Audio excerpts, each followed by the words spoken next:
إلى الله بإذنه والسراجا منيرا صلى الله تعالى عليه وعلى آله وعلى أصحابه وبارك وسلم تسليما كثيرا كثيرا أما بعد میرے بھائی اور دوستو، آپ یہاں اپنی مزدوری اور محنت کرنے کے لیے آتے ہیں، صبح آتے ہیں، شام کو چلے جاتے ہیں۔ اس پر آپ کو جو معاوضہ ملتا ہے وہ آپ کو معلوم ہے، کس کا کتنا ہے آپ سب جانتے ہیں۔ یہ جو دینے والے ہیں انہیں بھی معلوم ہے، جو آپ لینے والے ہیں آپ کو بھی معلوم ہے، یہ سامنے کی چیز ہے۔ لیکن آپ کے اس روز آنے پر اور یہاں مشینوں پہ کام کرنے پر پورا مہینہ کام کرنا، چند پیسے گھر لے جانا، اس پر اللہ کیا کرتا ہے یہ شاید آپ کو معلوم نہ ہو۔ کہ آپ یہ شاید سمجھتے ہوں گے کہ صرف نماز پڑھیں تو اس سے جنت ملتی ہے، اس سے اللہ راضی ہوتا ہے، روزہ رکھیں تو اس سے جنت ملتی ہے، اللہ راضی ہوتا ہے، حج کریں، زکوٰۃ دیں، نفل پڑھیں۔ بے شک کیونکہ نماز کے بغیر تو انسان ہی نہیں ہے، اس میں تو کوئی شک نہیں ہے۔ وہ آئے تھے اپنا طائف والے آئے تھے کلمہ پڑھنے، تو انہوں نے کچھ شرطیں لگائیں، کہا جی ہم مسلمان ہوتے ہیں لیکن ہم نماز نہیں پڑھیں گے۔ تو اللہ کے نبی نے فرمایا پھر مجھے تمہارے اسلام کی ضرورت ہی کوئی نہیں۔ وہ اسلام ہی نہیں ہے جس میں نماز نہ ہو۔ تو یہ تو ہماری بنیادی چیز ہے کہ ہم جس اللہ نے ہمیں پیدا کیا ہے ہم اس کی پکار پر اس کے آگے سر جھکائیں۔ یہاں آپ صبح سے شام تک کام کرتے ہیں، تو میں نے پوچھا سہیل بھائی سے کہ آپ ایک مزدور کو کتنا تنخواہ دیتے ہیں؟ کہا جو حکومت نے مقرر کی ہے 6000۔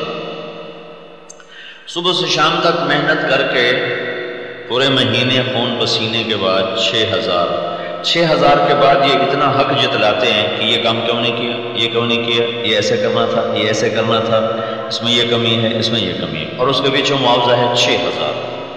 اب صرف ایک آنکھ جو اللہ نے بنائی ہے، صرف ایک، یہ نہیں صرف ایک، اس ایک آنکھ کو کہیں بازار سے خرید کے لا کے مجھے دکھائیں اور ساری زمین سونا بنا دیں، اور سارے پہاڑ اب ہیرا بنا دیں، یاقوت بنا دیں، اور پھر آپ منڈی میں جائیں کہ بھائی یہ سونا لے لو، ہیرے لے لو اور یاقوت لے لو، اور ایک آنکھ دے دو میری ضائع ہو گئی ہے، تو ساری دنیا کا سونا چاندی اور ساری دنیا کے سائنسدان آپ کی آنکھ کا ایک بال نہیں بنا سکتے ہیں۔ اور اس ایک مثال دے رہا ہوں، اس ایک آنکھ میں اللہ تعالیٰ نے 13 کروڑ بلب لگائے ہوئے ہیں، 13 کروڑ بلب، دوسری آنکھ میں 13 کروڑ، 26 کروڑ بلب لگے ہوئے ہیں۔ یہ اللہ نے مفت لگا کے دیے، ہم سے کوئی معاوضہ نہیں مانگا۔ یہ نوخن ہے جو اللہ تعالیٰ نے 5 انگلیوں پر 10 انگلیوں پہ لگائے ہوئے ہیں، پاؤں پر بھی ہاتھوں پر۔ یہ نوخن آپ کبھی کاٹتے کاٹتے جلدی میں تھوڑا سا زیادہ کاٹ دیں تو سارا دن آپ کی وہ جگہ درد کرتی ہے کہ ہائے آج ناخن زیادہ کٹ گیا، درد ہو رہا ہے۔ جب تک وہ پیچھے سے ناخن بڑھ نہیں آتا تو آپ درد کی ٹیسیں محسوس کرتے رہتے ہیں، ٹھیک ہے نا بھائی؟ یہ ناخن کہیں سے آپ خرید کے لے آئیں گے، یہ تو آنکھ تو بڑی پیچیدہ سی چیز ہے، سادہ سی چیز ہے ناخن، سادہ، بالکل سادہ چیز ہے، کوئی اس میں پیچیدگی نہیں ہے۔ تو آپ ساری دنیا میں جائیں، اچھا اگر یہ ناخن کھچ جائے تو کوئی فیکٹری چل سکتی، کوئی کاروبار چل سکتا ہے، کوئی گاڑی چل سکتی ہو، کوئی رکشہ چل سکتا ہو، نہ مزدور کی مزدوری چلے گی نہ مل والے کی مل چلے گی۔ صرف یہ چھوٹا سا پردہ ہے جو 10 انگلیوں پر ہے، اگر یہ کھینچ کے نکال دیا جائے تو ہم درد کی شدت سے چیخ و پکار الگ اور کاروبار زندگی معطل اور ختم۔ تو لہٰذا اللہ کی پکار پہ سر نہ جھکانا، اس سے بڑی تو انسانیت سے گری ہوئی بات کوئی۔ میرے نبی نے کہا بہت بڑا ظالم ہے، بہت بڑا ظالم ہے۔ ہمارے دل میں آئے گا کرنے والا، ڈاکہ ڈالنے والا، چوری کرنے والا، زنا کرنے والا، ہاں یہ بھی ظالم ہے، لیکن میرے آپ کے نبی نے فرمایا بہت بڑا ظالم ہے۔ کہا جی کون؟ کہا جو اذان سنے اور نماز نہ پڑھے۔ آپ کہو گے جو میں تو غریب ہوں، تھوڑی سی تنخواہ ملتی ہے، مشکل سے خرچہ پورا ہوتا، میں نے کس پہ ظلم کرنا؟ تو اللہ کا نبی کہہ رہا ہے کہ آپ نے اپنے اوپر ظلم کیا ہے کہ جس مولا نے بنایا تھا اس کی آواز پہ لبیک ہی نہ کہہ سکے۔ اس سے بڑا ظلم اور کوئی نہیں ہے۔ تو ایک حصہ میرا اور میرے اللہ کے درمیان ہے دین کا، جس کو عبادت کہتے ہیں، جس کے بغیر دین کی شکل بنتی کو، جس میں نماز اور روزہ مالدار فقیر سب کے لیے ہے، حج اور زکوٰۃ صرف مالدار کے لیے ہے، فقیر سے اس کا کوئی مطالبہ نہیں ہے، ذکر ہے، قرآن کی تلاوت ہے، اس سے ہمیں دین کی شکل ملتی ہے۔ اس کے بعد جو ہمارا کاروان زندگی ہے اور کاروبار زندگی ہے، یہ بھی دین ہے، اس کا پتہ بہت تھوڑے لوگوں کو ہے۔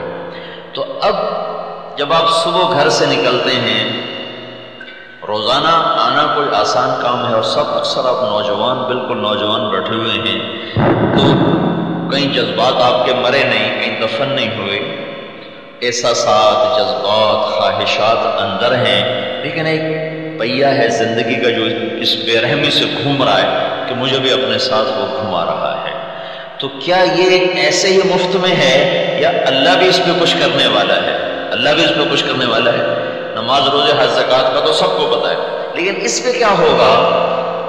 تو اس میں دو باتیں اگر کام کرنے والا کر رہا ہے، ایک سچائی اور ایک دیانت، نہ جھوٹ بولے نہ خیانت کرے، دو کام، رزق حلال ہو۔ تو اب جو مزدور صبح نکلتا ہے مزدوری کرنے، پھر شام کو جب وہ تھک کر واپس لوٹتا ہے، تو اللہ کے نبی کا فرمان ہے، من امسا کالا بعمل یدہ امسا مغفورا لہ، اس کے اس دن کے سارے گناہ اللہ معاف کر دیتا ہے۔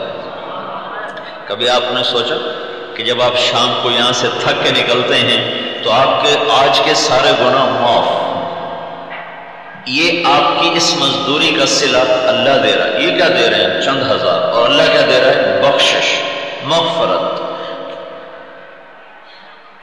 حضرت سعد بن معاذ رضی اللہ عنہ اللہ کے نبی کے ایسے سامنے بیٹھے ہوئے تھے، تو ان کے ہاتھوں پہ نظر پڑی اللہ کے نبی کی، تو ان کے ہاتھوں پر ایسے نشان تھے اور ہاتھ بڑا سخت۔ تو آپ نے ان سے پوچھا، سعد یہ کیا ہے؟ کہ یا رسول اللہ، میں اپنے کھیت میں خود کام کرتا ہوں، مزدوری کرتا ہوں، اپنی باغ میں، یہ فقر کا زمانہ تھا، نوکر نہیں ہوتے تھے، میں اپنے باغ میں خود کام کرتا ہوں، تو کسی چلاتے چلاتے یہ میرے ہاتھوں پہ نشان پڑ گئے ہیں، اس کی وجہ سے میرے ہاتھ سخت ہو گئے۔ تو آپ نے سعد کا ہاتھ یوں پکڑا اور ایسے چوما، ہاتھ کو چوما، اور یوں فرمایا کہ بچوں کو حلال حرام نہیں، جھوٹ نہیں، بددیانتی نہیں، بچوں کو حلال کھلاتے کھلاتے جو ہاتھ ایسے ہو جائے گا، اس ہاتھ پہ دوزخ کی آگ حرام ہو جائے گی۔ تو اب یہ ہاتھ تو مزدور کا ہی ایسا ہو سکتا ہے نا، جو مشقت میں مشینوں کے ساتھ پھنس رہا ہے، کبھی دھاگے کے ساتھ پھنس رہا ہے، کبھی سلائی کے ساتھ پھنس رہا ہے، کبھی کسی اٹھا رہا ہے، تو وہ سارا دن اس کے ہاتھ میں حرکت حرکت حرکت۔ تو اللہ کے نبی کی خوشخبری ہے کہ جو بچوں کو حلال حلال حلال ہے، یعنی جس میں جھوٹ نہیں، جس میں کھوٹ نہیں، جس میں خیانت نہیں، بددیانتی نہیں، جو بچوں کو حلال کھلاتے کھلاتے ہاتھ کا یہ حال بنا لے گا، اس پہ اللہ دوزخ کی آگ کو حرام کر دے گا۔ یہ روز آپ کی طرف، آپ کے لیے اللہ کا تحفہ اور اللہ کا انعام ہے، اور اللہ تعالیٰ کا صلہ ہے کہ حلال کمانے میں جب مسلمان تھکتا ہے۔ ایک اور حدیث میں یاد آئی کہ ایک روایت میں نے پڑھا کہ بعض گناہ ایسے ہیں جو نماز روزہ سے بھی معاف نہیں ہوتے، وہ حلال کمانے میں جو پسینہ بہتا ہے اس پہ معاف ہوتے ہیں، اور حلال کمائی میں جو تھکن ہوتی ہے اور تھکاوٹ ہوتی ہے اور پریشانی ہوتی ہے، اس پر وہ گناہ اللہ تعالیٰ معاف فرماتا ہے۔ ایک بادشاہ نے بڑا گھر بنایا، بہت خوبصورت، پھر اس نے اپنی رعایا کو دعوت دی، آؤ دیکھو میرا محل کیسا ہے۔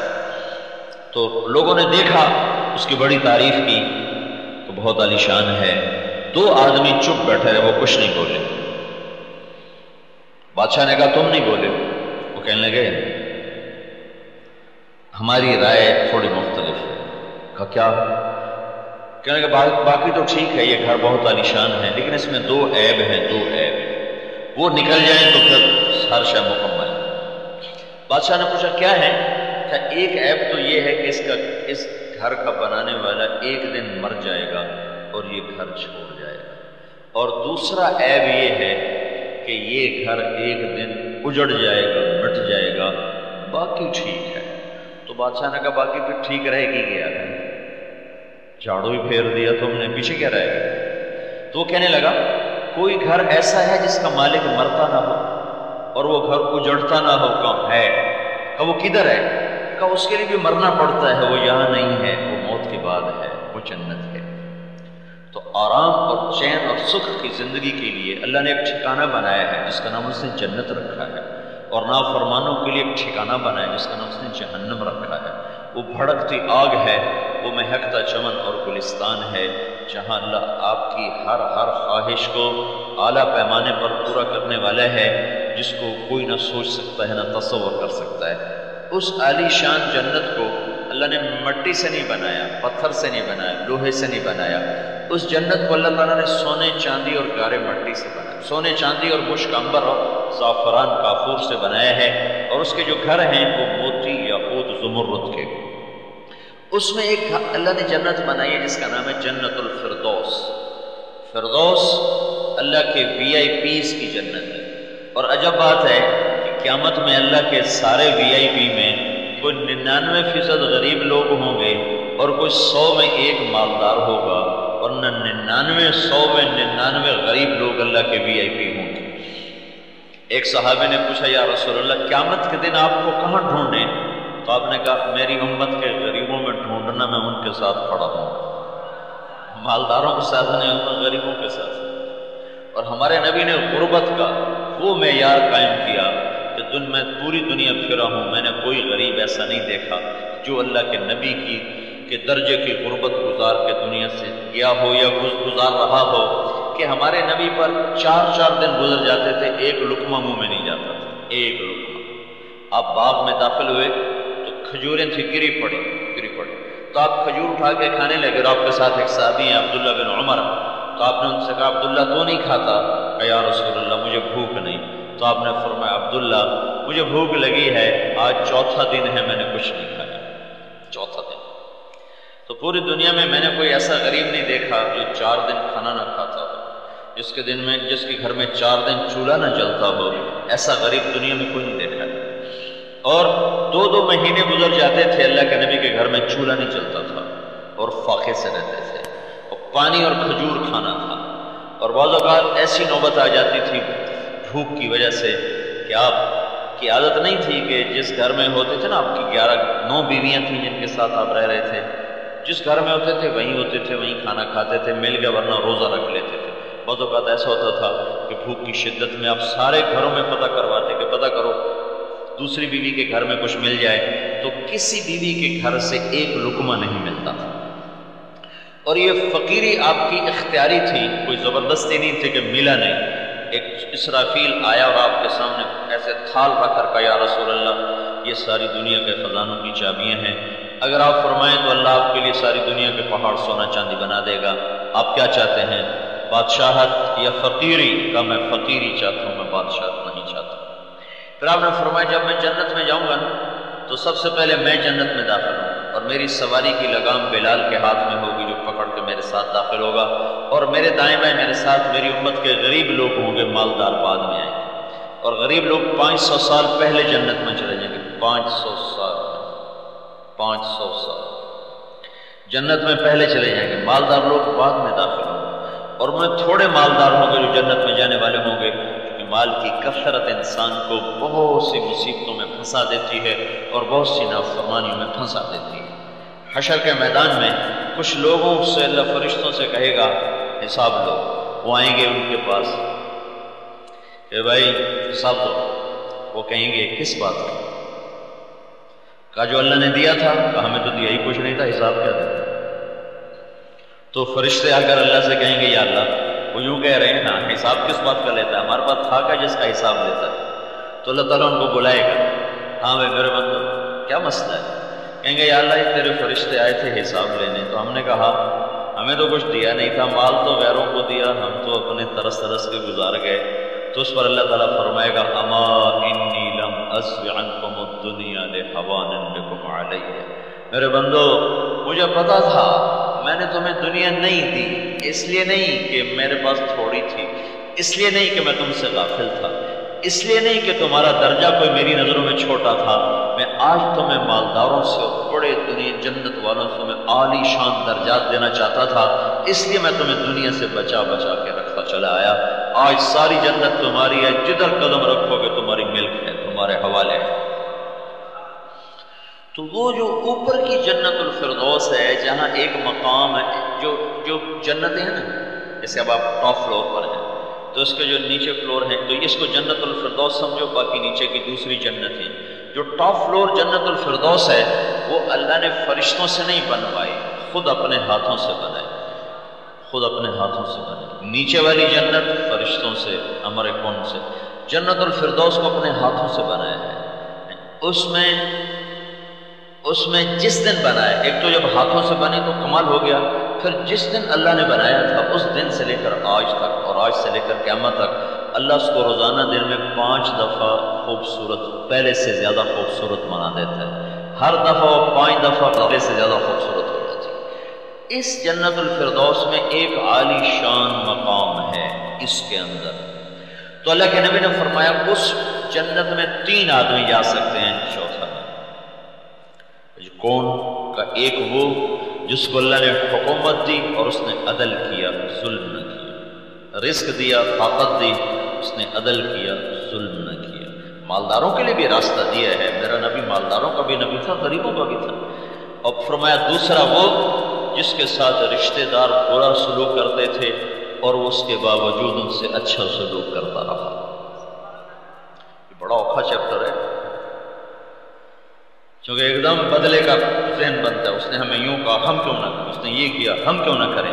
تو اللہ کے نبی نے فرمایا جو یہ نہیں کرے گا اور اپنے رشتہ داروں کی ہر زیادتی کے بدلے میں صبر کر کے ان کے ساتھ اچھا سلوک کرتا رہے گا تو دوسرا یہ ہوگا جو جنت کے اس مقام پر پہنچے گا. دوسرا نہیں جانا. یہ اچھا سلوک ایسی دولت ہے. اور تیسرا فرمایا وہ جس کو میں نے تھوڑا رزق دیا اور اس میں گزارا کر رہا اور غلط کام نہ کیا، جھوٹ نہ بولا، بددیانتی نہ کی، خیانت نہ کی، کھوٹ ملاوٹ، جتنے راستے ہیں غلط کمانے کے. رزق تھوڑا دیا تھا، گھر اس کا بڑا تھا، خاندان اس کا زیادہ تھا، کمائی اس کی تھوڑی تھی تو اس میں گھٹ گھٹ کے چلتا رہا اور اسی میں وہ سہ کے چلتا رہا اور اسی میں وہ سہتے سہتے مر گیا. اور اس نے میری نافرمانی کے لیے ایک لقمہ بھی نہ اٹھایا، ایک پیسے کا بھی روادار نہ ہوا. میں اس کو اس عالی شان مقام پر پہنچاؤں گا جہاں بڑے بڑے ابدال اور قطب اور بڑے بڑے اولیاء اور مشائخ نہیں پہنچیں گے، لیکن یہ آدمی وہاں پہنچ جائے گا. تو صبح سے شام تک اللہ کی مرضی کے مطابق رزق حلال کمانا، یہ اللہ پاک کے ہاں اتنا پسندیدہ اور محبوب ہے. اگر یہ اللہ کی مرضی کے مطابق ہو تو اس پر بھی گناہ معاف ہوتے ہیں. ایک تو میرے جی میں یہ آیا کہ آپ اکثر نوجوان تھے تو میں نے کہا میں آپ کو یہ بتاؤں آپ کی حوصلہ افزائی کے لیے کہ آپ اس پر پریشان نہ ہوں کہ یہ ضرورت پوری ہوتی ہے اور وہ پوری نہیں ہوتی. اس پر اللہ بہت کچھ دینے والا ہے. اور یہ اس لیے اللہ تعالیٰ کے دن قیامت کے دن فرمائے گا بھائی میرے غریب بندوں کو بلاؤ، چلو بھائی تم مالداروں سے 500 سال پہلے جنت میں چلے جاؤ، ان کا حساب ہوتا رہے گا اور ان کو جنت میں داخل کر دیا جائے. اور 500 سال کتنا لمبا عرصہ ہے. یہ زندگی ہماری 50 60 70 سال کی ہے اور وہاں پہلا صلہ اس کا یہ ہوگا کہ اللہ اتنی صدیاں پہلے ان کو جنت میں پہنچا دے گا جو دنیا میں ضرورتوں کے ہاتھوں ٹوٹتے رہے اور پٹتے رہے لیکن اللہ کے حکم کو نہیں چھوڑا اور اللہ کی شریعت کو نہیں چھوڑا. مجھے ایک صوبے دار ملا، کہنے لگا میں نے تبلیغی جماعت میں چلہ لگایا تو اس کے بعد میں نے غلط طریقے چھوڑ دیے مال اکٹھے کرنے کے. تو مجھ سے میرے افسر نے ایک دن پوچھا اب تیرا گزارا کیسے ہوتا؟ تو میں نے کہا ہوتا ہے، اللہ کرتا ہے. کہ نہیں مجھے اتنی تنخواہ میں جو تم گزارا کر رہے ہو مجھے بتاؤ کیسے ہوتا ہے؟ تو میں نے اسے کہا اگر گزارا پوچھتے ہو، اب 3 سال ہو چکے ہیں میرے گھر میں سالن نہیں پکا، میں چٹنی سے روٹی کھا لیتا ہوں، میرے بچے بھی کھا لیتے ہیں، لیکن ہمارا ضمیر مطمئن ہے کہ ہم حرام لقمہ نہیں کھاتے، اندر ہمارا مطمئن ہے۔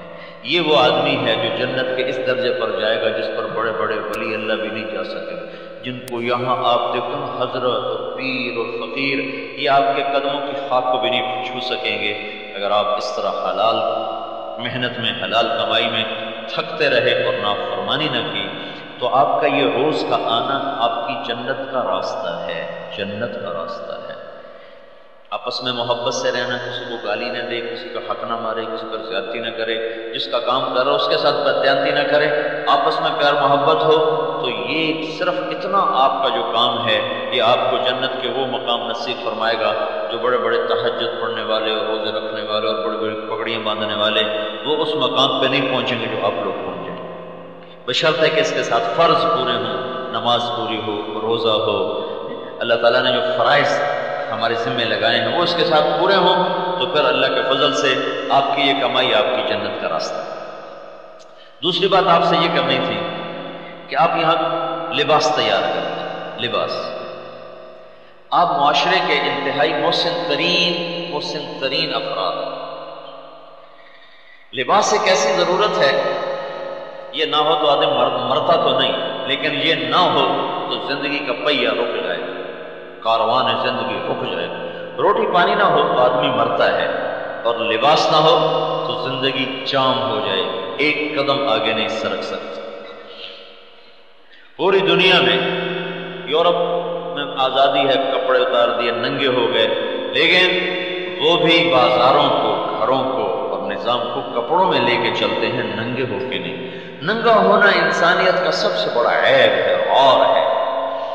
تو آپ جو ہے نا لوگوں کے لیے لباس مہیا کر رہے ہو، اس کو قرآن کی ایک آیت بیان کرتی ہے، یا بنی آدم قد انزلنا علیکم لباسا، اے میرے بندو میں نے تم پر بہت بڑا احسان کیا، قد میں نے تمہیں پر بہت بڑا احسان کیا ہے کہ میں نے تمہیں لباس عطا کیا، اور کہ میں نے آسمان سے اتارا ہے، آسمان سے کپاس کا دانہ نہ ہوتا اور یہ دھاگے کا میٹیریل نہ ہوتا تو کپڑا کہاں سے بنتا، تو کہ میں نے آسمان سے تمہارے لیے لباس اتارا ہے، یہ دو کام کرتا ہے، یواری سواتکم، ایک تو تمہیں بے پرد ہونے سے بچاتا ہے اور تمہارے جسم کو یہ چھپاتا ہے، وریشا، اور دوسرا کام کیا ہے کہ یہ تمہیں خوبصورت بناتا ہے۔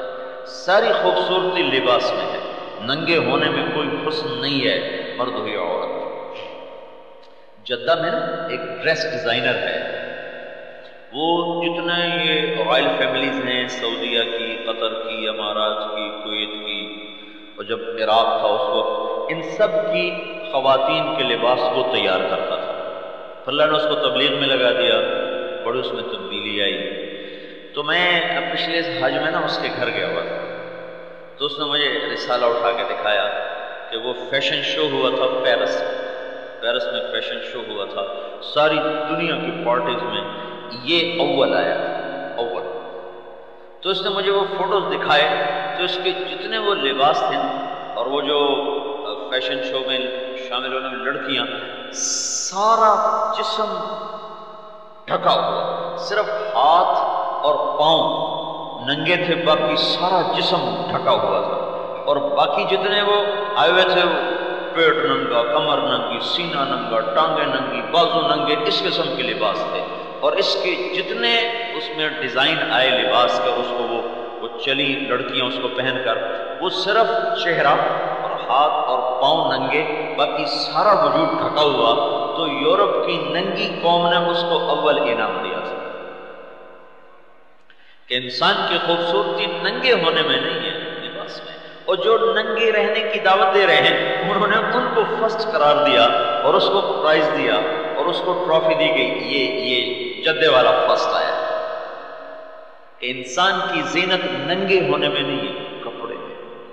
تو اللہ تعالیٰ کہہ رہا ہے میں نے تمہیں لباس دیا ہے، یہ تمہارے لیے دو کام کرتا ہے، ایک تو تمہارے جسم کو چھپاتا ہے، دوسرا یہ تمہیں زینت اور خوبصورتی دیتا ہے تو یہ میری تمہارے اوپر بہت بڑی نعمت ہے۔ اس لحاظ سے درزی معاشرے کا اہم ترین فرد ہے، اہم ترین۔ درزی نہ ہو تو میں ایسے کھڑا نہیں ہو سکتا اور آپ یوں بیٹھ نہیں سکتے تھے۔ درزی نہ ہو تو سارا گھر، سارا بازار جام ہو کے رہ جائے گا۔ اس سے اگلی بات ہے اور اللہ نے بڑی عجب کہی ہے۔ اچھا، لباس کی ضرورت سب کو پتا ہے کہ اس کے بغیر تو چھوٹا بچے کو کہو اسکول چلے جاؤ، اس کو صرف جائنگیا پہنا دو، کہے کہ میں نہیں جاتا۔ چھوٹا سا صرف اس کو چلو جائنگیا پہنا دو، بالکل ننگا ننگا جائنگیا پہنا تو چلو بیٹا اسکول کا، نہیں میں نہیں جاتا۔ پھر یونیفارم دو، کدھر ہے؟ یعنی کپڑا کتنا ضروری ہے، اس کے لیے کسی کو سمجھانے کی ضرورت نہیں ہے، اس کے لیے کسی دلیل کی ضرورت نہیں ہے۔ صرف ایک آدمی ہے معاشرے کا جو کپڑا ضروری نہیں سمجھے، وہ پاگل ہے۔ پاگل وہ خود ہی اپنے کپڑے اتار دیتا ہے تو وہ پتہ چلتا ہے کہ بیچارہ یہ پاگل ہے، دیوانہ ہے۔ تو لباس اتنی اہم ضرورت ہے کہ اس کے لیے ہمیں کسی دلیل کے قائم کرنے کی ضرورت نہیں ہے۔ ہمارے گھر کا 2.5 سال کا بچہ بھی اسکول جانے سے بغیر کہ مجھے کپڑے دو، میری یونیفارم دو، میں اس کے بغیر نہیں جاتا ہوں۔ لیکن جو اگلی بات اللہ کہہ رہا ہے وہ بڑوں کو سمجھ میں نہیں آتی، تو اللہ نے پہلے ایک بات سمجھائی جو سب کو معلوم ہے، اس کے ساتھ دوسری بات کو جوڑا تاکہ وہ بھی ہماری سمجھ میں آئے۔ تو اس کے بعد اللہ تعالیٰ یوں کہتا ہے، یا بنی آدم، اے آدم کی اولاد، قد انزلنا علیکم لباسا، میں نے تمہیں یہ لباس عطا کیا ہے، یہ میں نے دیا ہے کہ تمہیں عقل دی، تمہیں سلیقہ دیا، تمہیں مشینیں بنانے کا طریقہ دیا، پھر تمہارے لیے دھاگا بنایا، تمہارے لیے کپاس بنائی، تو میں نے دیا ہے۔ اس کے 2 کام ہیں، تمہارے یواری سواتکم، تمہارے بدن کو شفاتا، واریشا، تمہیں خوبصورت بناتا ہے۔ پھر اگلی بات، وَلِبَاسُ التَّقْوَىٰ ذَلِكَ خَيْرٌ، میرے بندو ایک لباس اور بھی ہے جس کا تمہیں پتہ کوئی نہیں ہے، وہ ہے تقوی کا لباس۔ وَلِبَاسُ التَّقْوَىٰ، تقوی کیا ہے؟ اللہ کی اطاعت، اللہ اس کے رسول کی اطاعت، اس کا نام تقوی ہے۔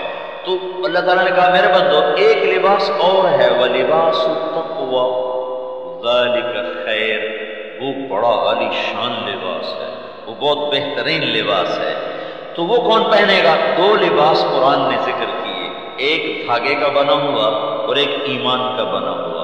ایک کا تانا بانا دھاگا ہے اور ایک کا تانا بانا اللہ اس کے رسول پر ایمان ہے۔ تو جب 2 لباس ہیں تو ایک لباس تو بدن کے لیے آیا، دوسرا لباس روح کے لیے آیا۔ میرے بھائیو، جیسے ننگے بدن اگر انسان ہو جائے تو کاروان زندگی رک جائے گا، اسی طرح اللہ کی قسم اگر روحیں ننگی ہو گئی تو ایمان کا کاروان رک جائے گا اور جنت کی طرف جانے والا سفر یہ رک جائے گا اور ایمانی کاروان زندگی معطل ہو جائے گا، فل سٹاپ لگ جائے گا۔ اور جیسے ننگا آدمی ایک دوسرے کے سامنے نہیں آ سکتا، ننگی روح قیامت کے دن اللہ کے سامنے پیش نہیں ہو سکے گی۔ تو تقوی، لباس التقوی اے میرے بندو، ایک اور شلوار ہے، ایک اور قمیض اور ایک اور ٹراؤزر ہے، وہ کیا ہے؟ وہ تقوی کا ہے۔ وہ کہاں پہنیں گے؟ تو وہ تمہاری روح پہنے گی۔ روح ہمیں تو نظر نہیں آتی، کب مجھے نظر آتی ہے؟ کہ تم اس لباس میں رہ کر بھی ننگے ہو کے، اللہ تو ہمارے اندر کو بھی دیکھتا ہے، باہر کو بھی دیکھتا ہے۔ الا انہم یثنون صدورہم لیستخفوا منہ الا حین یستغشون ثیابہم یعلم ما یسرون وما یعلنون۔ تم کتنی مرضی چادریں اوپر لے لو، میں تو تمہارے بدن کو دیکھتا ہوں، تمہارے اندر کی غلاستوں کو دیکھتا ہوں۔ تم اس لباس سے اللہ سے نہیں چھپ سکتے۔ ہاں، ایک لباس تم پہن لو، دوسرا تقوی والا، ایمان والا، اللہ کے نبی کی اطاعت والا، غلامی والا۔ وہ کہاں تیار ہوتا ہے؟ وہ میرے نبی کی فیکٹری میں تیار ہوتا ہے۔ اس کے لیے وہاں مشینیں لگی ہوئی ہیں، اس کے لیے وہاں دھاگا بنتا ہے، اس کے لیے وہاں میٹیریل تیار ہوتا ہے۔ پھر اسے کون پہنتا ہے؟ اسے روح پہنتی ہے۔ جب روح پہنتی ہے تو جیسے تم لباس پہن کر ایک دوسرے کی نظروں میں جچ جاتے ہو، ایسے جب تم تقوی کا لباس اپنی روحوں کو پہناؤ گے تو تم اللہ کی نظروں میں جچ جاؤ گے۔ اللہ تمہیں محبوب بنا لے گا، اللہ تمہیں پیارا بنا لے گا، اللہ تمہیں اپنا بنا لے گا۔ ذالک خیر، میرے بندو یہ بہت عظیم لباس ہے۔ تو ننگے ہو کے نہ مرنا، کرتا شلوار پہن کے مرنا کہ میرے پاس آؤ تو تمہاری روحوں پہ کڑھائی ہوئی ہو، ایمبرائڈری ہوئی ہو، ایمبرائڈری یہ کیا کر دیا، یہ بیل، یہ بوٹا، یہ ایسے، یہ پتی ایسے، یہ رنگ ایسے، یہ ڈیزائن ایسے. تو میرا اللہ کہتا ہے اپنی روح پر یہ ڈیزائننگ کر کے آؤ، میں تمہیں بہت پسند کروں گا، تم مجھے بڑے اچھے لگو گے، مجھے بڑے پیارے لگو گے.